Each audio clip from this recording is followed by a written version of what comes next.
A hook that is thrown with the elbow at a 90-degree angle has to be one of the most dangerous punches, if not the most dangerous punch, to have to defend against. Firstly, because it's potentially the most powerful, and secondly, because the angle makes it very difficult to block or deflect effectively, especially when we're not wearing any gloves. So how do we defend against it? Wing Chun style.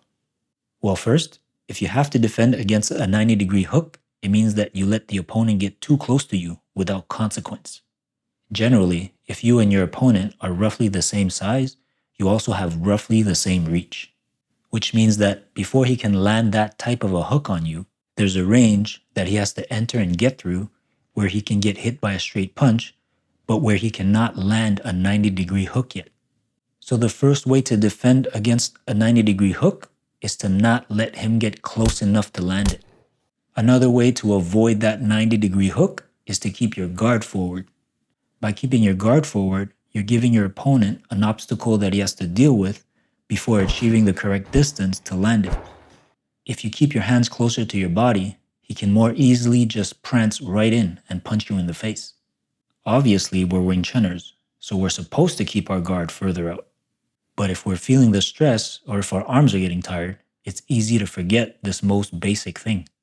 Now, if the opponent ends up getting in range, despite your best efforts, enter the downward elbow, 落踭. The way to perform this is to bend your elbow completely as you shield your head with your arm, move forward, and come down with the elbow. The ideal scenario is that you manage to avoid the strike completely while delivering one of your own. And the second best scenario is that you catch the hook with your arm instead of your head right before following through with 落踭. Sort of like what John Jones can be seen doing right here.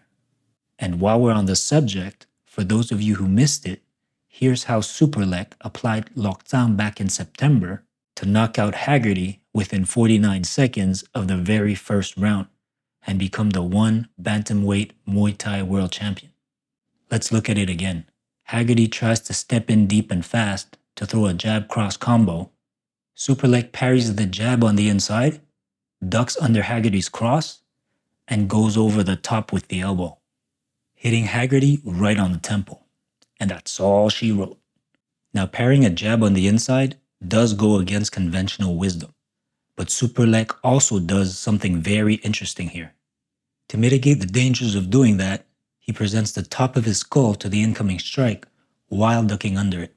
So had the cross actually landed, it would have likely caused more damage to Haggerty's hand than to Superlek's head.